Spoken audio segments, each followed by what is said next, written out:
எல்லா ஒரு தொழிலையும் அவங்கவுங்களுடைய கருவிகளை பற்றி நல்லா புரிஞ்சு வச்சுருக்கணும். அப்போ தான் நம்ம அந்த வேலையில் சிறப்பாக வேலை செய்ய முடியும். அதே மாதிரி ஒரு டெவலப்பருக்கு தேவை முக்கியமாக அவங்களுடைய எடிட்டரை நல்லா புரிஞ்சு வச்சுக்கிறது. இங்கே எடிட்டரில் நம்ம சில வேலைகளை சீக்கிரமாக செஞ்சு முடிக்கிறதுக்கு சில எக்ஸ்டென்ஷன்கள் நம்மளுக்கு உதவி செய்யுது. அந்த மாதிரியான ஒரு எக்ஸ்டென்ஷனை தான் இன்றைக்கி நம்ம பார்க்க போகிறோம். நீங்கள் ஆட்டோ ரீநேம் டேக்ன்ற ஒரு எக்ஸ்டென்ஷனை இன்றைக்கி தெரிஞ்சுக்க போகிறீங்க.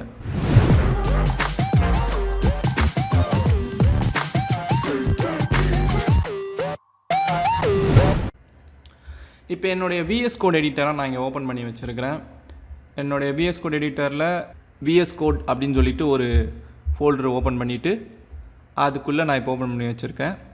இங்கே பாருங்கள், எக்ஸ்டென்ஷன்ஸ்ன்னு சொல்லி நம்மளுக்கு இந்த இடத்துல ஒரு சைட் பார் மெனு ஒன்று தெரியுது பார்த்தீங்களா?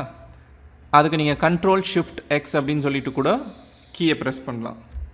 எக்ஸ்டென்ஷனுக்கு சம்மந்தமான விண்டோவானது ஓப்பன் ஆகும்.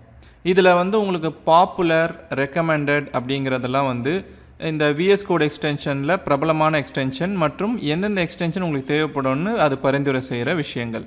ஆனால் இன்ஸ்டால்டுன்னு ஒன்று இருக்குது பார்த்தீங்களா? நான் இங்கே ட்ராப்டவுன் கிளிக் பண்ணாலும் ஒன்றும் தெரியாது, ஏன்னா ஒரு எக்ஸ்டென்ஷன் கூட நான் இன்னும் இன்ஸ்டால் பண்ணலை. உங்களுக்காக எல்லாத்தையும் கிளியர் பண்ணி வச்சுருக்கேன். இப்போ ஒவ்வொரு எக்ஸ்டென்ஷனாக நம்ம இன்ஸ்டால் பண்ண போகிறோம். முதல் எக்ஸ்டென்ஷன் பேர் ஆட்டோ ரீநேம் டேக். இந்த VS கோட் எடிட்டரில் இங்கே நான் index.html அப்படின்னு சொல்லிட்டு ஒரு டாக்குமெண்ட்டை உருவாக்குறேன். அதுக்குள்ளே HTML டேகெல்லாம் நம்ம போட்டுக்கலாம். உங்களுக்கு HTML டேக் எல்லாமே தெரியும், இது எல்லாமே HTML டேக்ஸ்ன்னு தெரியும். இப்போ நீங்கள் இந்த பாடிக்குள்ளே ஒரு divன்னு சொல்லிட்டு ஒரு டேகை உருவாக்குறீங்க. இந்த div டேகை திடீர்னு நீங்கள் மாற்றணும்னு நினைக்கிறீங்க. உதாரணத்துக்கு இதை p டேகுன்னு மாற்றணும்னு நினைக்கிறீங்க. நீங்கள் என்ன பண்ணுவீங்க? மேலே இருக்கிற இந்த ஓப்பனிங் டேகை மாற்றுவீங்க. அதுக்கப்புறமா கீழே இருக்கிற இந்த க்ளோசிங் டேக்கையே மாற்றணும். ஆனால் இப்படி பண்ணுறதுக்கு பதில் நீங்கள் போய் ஆட்டோ ரீநேம் டேக் அப்படின்னு சர்ச் பண்ணிங்கன்னா உங்களுக்கு ஆட்டோ ரீநேம் டேக்னு ஒரு பிளகின் ஒன்று கிடைக்கும். இன்ஸ்டால் பண்ணிக்கோங்க. இதுதான் அந்த எக்ஸ்டென்ஷன். உங்களுக்கு இன்ஸ்டால் ஆகிருக்கான்னு நீங்கள் தெரிஞ்சிடும். இப்போ ஓப்பனிங் டேக்கான இந்த div டேக்கை நீங்கள் pன்னு மாற்றினீங்கனாலே கீழே இந்த க்ளோசிங் டேக்கானது p அப்படின்னு மாறிடும். ஆக உங்களுக்கு ஓப்பனிங் டேக்ஸ் எப்படி இருந்தாலும் அது க்ளோசிங் டேக்காக தான் இருக்குன்றதை புரிஞ்சுக்கிட்டு இந்த எக்ஸ்டென்ஷன் மாற்றிடும். அதே நேரம் இந்த க்ளோசிங் டேக்கை நீங்கள் திரும்பவும் மாற்றுறீங்க divன்னு பார்த்தீங்கன்னா மேலே இருக்கிற இந்த ஓப்பனிங் டேக்கும் அதுக்கேற்ற மாதிரி மாறிடும். ஆக நீங்கள் என்ன க்ளோசிங் டேக் வைக்கிறீங்களோ அதுதான் ஓப்பனிங் டேக்காகவும் இருக்குன்றதை இந்த எக்ஸ்டென்ஷன் புரிஞ்சுக்கிட்டு அதுக்கேற்ற மாதிரி மாற்றிடும். ஆக ரெண்டு வகையில் உங்களுக்கு இந்த எக்ஸ்டென்ஷன் ஒரு டேக் நேமை மாற்றுறதுக்கான உதவிகள் எல்லாத்தையும் செய்யும். ஆனால் நீங்கள் ரியாக்ட் மாதிரியான ஒரு காம்போனன்ட் ஃபைலுக்குள்ளே வேலை செய்யும் போது உங்களுடைய JS6 சின்டாக்ஸை இதே மாதிரி மாற்றணும்னு நினைப்பீங்க, ஆனால் மாறாது. இந்த மாதிரி சூழ்நிலைகளை நீங்கள் என்ன பண்ணணும்னா இந்த ஆட்டோ ரீநேம் டேகுன்ற இந்த எக்ஸ்டென்ஷனை கான்ஃபிகர் பண்ண முயற்சிக்கணும்.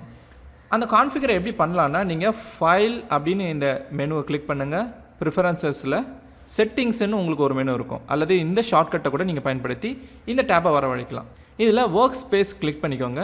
அதில் ஒர்க் பெஞ்சில் செட்டிங்ஸ் எடிட்டர்னு உங்களுக்கு ஒன்று வரும். அந்த செட்டிங்ஸ் எடிட்டரில் எடிட்டர் அப்படின்னு சொல்லிட்டு உங்களுக்கு முதல்ல ஒரு ஆப்ஷன் தெரியும். அதில் determines which settings editor to use by டிஃபால்ட்டுன்ற இந்த வரிகள் இருக்கும். அதில் UIன்னு செலக்ட் பண்ணியிருக்கோம் இல்லையா, அந்த ஆப்ஷனை நீங்கள் JSON மாற்றிக்கோங்க. இந்த எடிட்டர் விண்டோவில் ஃபைல்ஸில் பார்த்தீங்கன்னா உங்களுக்கு VS கோட் அப்படின்னு சொல்லிட்டு ஒரு ஃபோல்டரான உருவாகியிருக்கும். அதுக்குள்ளே settings.jsonன்னு சொல்லிட்டு ஒரு ஃபைல் உருவாகியிருக்கும். ஒர்க் ஸ்பேஸில் உங்களுக்கு என்னென்ன செட்டிங்ஸ்லாம் இருக்குமோ அதெல்லாமே உள்ளே இருக்கும்.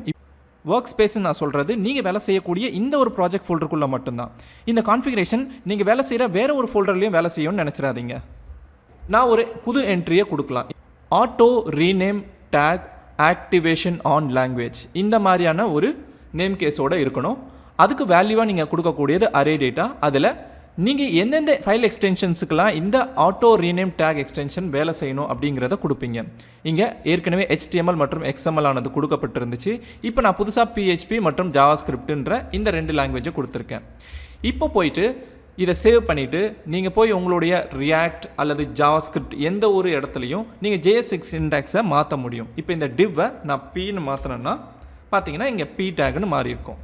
ஆக உங்களுடைய எந்த ஒரு ஃபைல் எக்ஸ்டென்ஷனுக்கும் ஆட்டோ ரீநேம் டேக்ன்ற இந்த எக்ஸ்டென்ஷன் அதை வேலை செய்யணுன்னா இந்த கான்ஃபிகரேஷனை நீங்கள் ஆட் செஞ்சுக்கோங்க. இங்கே PHPன்ற எக்ஸ்டென்ஷனும் நம்ம கொடுத்து வச்சுருக்கிறோன்றதால PHPயில் கூட ஒரு ஃபைலை நான் உருவாக்குறேன்.